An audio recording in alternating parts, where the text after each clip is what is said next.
হি হি হি হি হি হি হি হি হি হি। অনেকদিন মীরা আর রাজু তাদের গ্রামের বাড়ি বেড়াতে আসছিল। মীরা অনেক সস্তা একটি পুতুল পেয়ে গেছিল।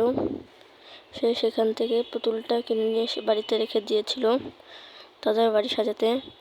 মীরা তার পুতুলের ভিতরে বিভিন্ন রকমের জিনিস পরিবর্তন দেখছিল।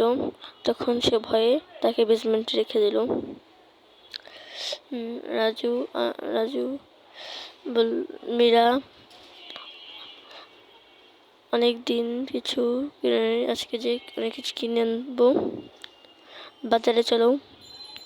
তখন তারা বাজারে চলে যাওয়ার জন্য বললো। তখন তারা বাজারে চলে গেল আর পুতুলটা জেগে উঠলো, বললো আমি কোনো সাধারণ পুতুল নয়, আমি। তখন তারা পুতুলটা বিভিন্ন রকম তাণ্ডব চালাচ্ছিল। সে একলা একলা হাঁটা শুরু করে দিল।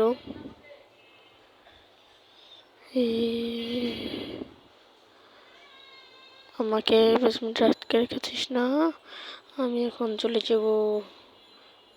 তখন পাশের বাড়ি প্রতিবেশী দেখলো যে তাদের জানলা থেকে কাকে হাঁটতে দেখতে পেল। সে অনেক ভয় পেয়ে গেল। তখন সে জানলা লাগিয়ে দিল। ভয়ে সে জানলা লাগিয়ে দিল। কি পুতুল নিয়ে আসলো রে ভাই, কি চলছে ওখান দিয়ে?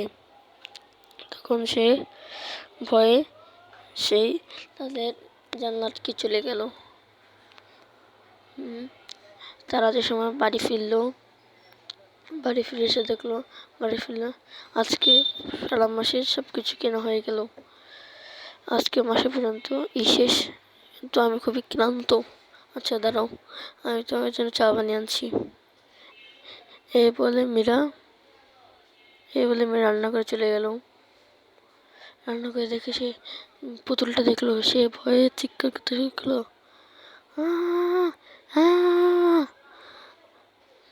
সে কি পুতুল আনলাম রে ভাই, এ থেকে উল্টো পাল্টা থেকে আমি থেকে বেসমেন্টে লাগিয়ে রেখেছিলাম।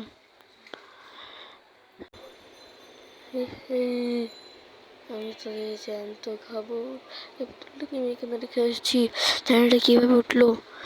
কি বলছো তুমি? এখানে ঘর সাজানোর জন্য টেনেছো? হ্যাঁ, এখন ঠিক করছে। এটা আমি আনিনি, এটা তো বেসমেন্টে আটকানো ছিল। জানি না এখানে কিভাবে এসে পড়েছে। এটা যে সময় আমি কিনেছি সে এরকম করতো। কি বলছো তুমি সব?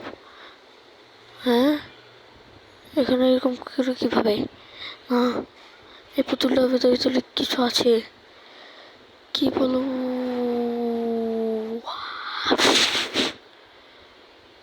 তখন পুতুলটার ভিতরে কি আছে তাহলে? বংশ আছে। এখন তাকে পুতুলটা দেখে পুতুলটা যেই রাত হলো, তখন পুতুলটা আবার জ্যান্ত হয়ে গেল। আমি কোনো সাধারণ পুতুল নই, আমাকে তোরা কিনে এনেছিস, আমি ওইসব আত্মা, আমি তোদের এখন খাবো।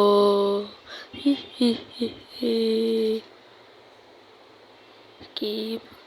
হ্যাঁ, আমরা তোকে কিনে এনেছি, তুই আমাদের খাবি?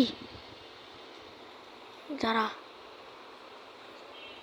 হ্যাঁ খাবো, আমি তোদের চিবিয়ে খাবো। তাড়াতাড়ি প্রাণ ভুগিয়ে পালাও, জীবন বাঁচিয়ে পালাও। এই পুতুল কিনেছি, কি ঘর সাজানোর জন্য পুতুল কিনেছে, হ্যাঁ, যে এখন আমাদেরই খাবে। আমি জানি যে পুতুলের ভেতরে এগুলো আছে, সেজন্যই তো দোকানদার তো অল্প টাকায় দিয়ে দিয়েছে পুতুল। আমি জানতাম না এই পুতুলের ভিতরে এমন কিছু আছে। বেশি কথা বলো, তাড়াতাড়ি পালাও, ঘর যে আছে তাড়াতাড়ি পালাও। তাড়াতাড়ি পালাও। এই যে বোন, তাড়াতাড়ি দরজা খোলো, আমাদের মেরে ফেলো পুতুল। কে আছো? তাড়াতাড়ি দরজা খোলো। রিমা, তাড়াতাড়ি দরজা খোলো। রিমা জানলাতে দেখলো যে তারা রাজু আর নিমি এখানে এসেছে। তখন সে দরজা খুললো। কি হয়েছে, তোমরা চিল্লাচ্ছ কেন? আরে কি বলবো রিমা, আমি একটা পুতুল কিনেছিলাম, সেই পুতুল আমাদেরই ভাঙছে। কি করবো বুঝতেছি না।